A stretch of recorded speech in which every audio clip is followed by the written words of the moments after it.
Pensemos en esto por un momento. ¿Qué pasaría si el destino económico de todo un país no dependiera de sus propias decisiones, sino de fuerzas globales que están totalmente fuera de su alcance? No, no es ciencia ficción. Esa fue la realidad de Chile durante casi todo el siglo XX. Y hoy vamos a ver exactamente por qué. Esta pregunta en serio lo cambia todo. Nos hace preguntarnos cuánto poder tiene realmente una nación sobre su propio futuro cuando su principal motor económico depende por completo del resto del mundo. Bien, esta es nuestra hoja de ruta. Primero, vamos a entender el concepto clave en el sube y baja económico. Luego, nos subimos a la máquina del tiempo para vivir un siglo de shocks. Después, conocemos a los protagonistas en Del salitre al cobre. Vemos los efectos de la montaña rusa importada y cerramos con una lección duradera. Ok, vamos a desglosar esto. Para entender la historia de Chile, primero necesitamos una herramienta, un concepto económico que es fundamental. El concepto estrella de hoy son los términos de intercambio. La definición del libro de texto es la relación que existe entre los precios de lo que un país vende y los precios de lo que compra al mundo.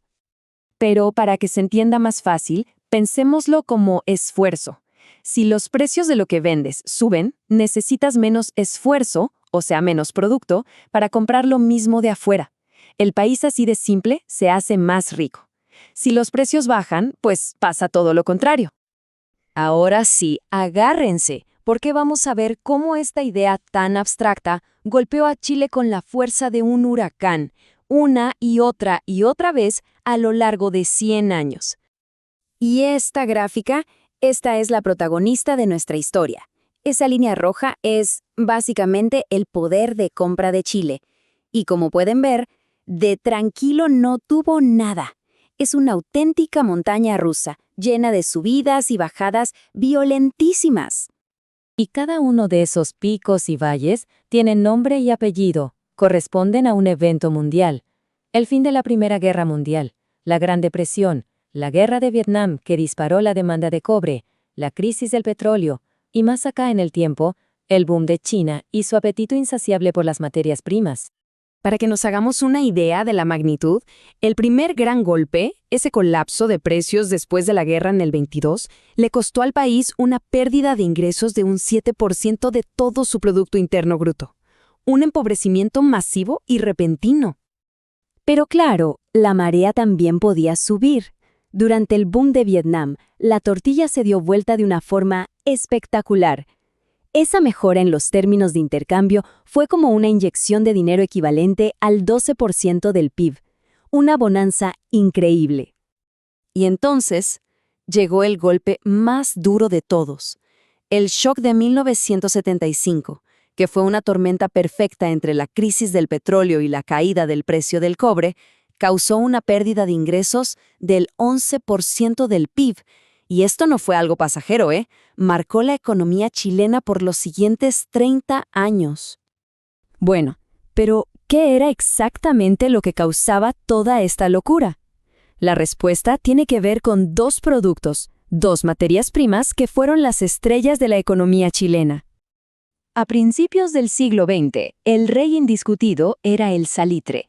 Era la fuente de toda la riqueza. Pero cuando el salitre cayó, el cobre tomó su lugar. Al final, la dependencia económica solo cambió de nombre, llegando a un punto en que el cobre representaba el 80% de todo lo que se vendía al exterior. Y esta imagen lo dice todo.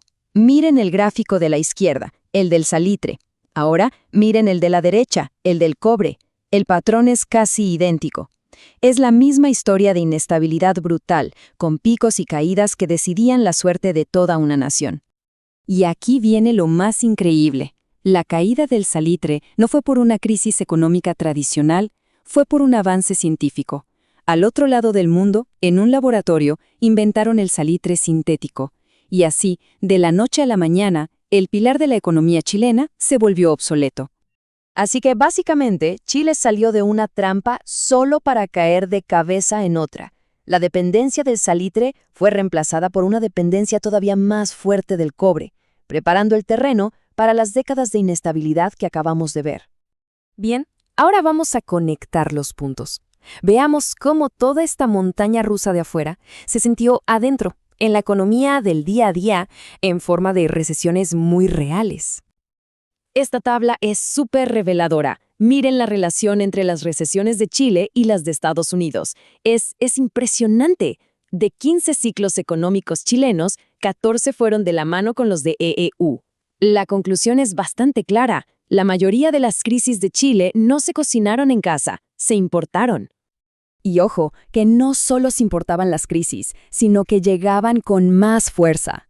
La caída promedio del PIB en una recesión en Chile fue históricamente de un -7.1%, bastante más profunda que el -5.2% de Estados Unidos. O sea, el golpe dolía más.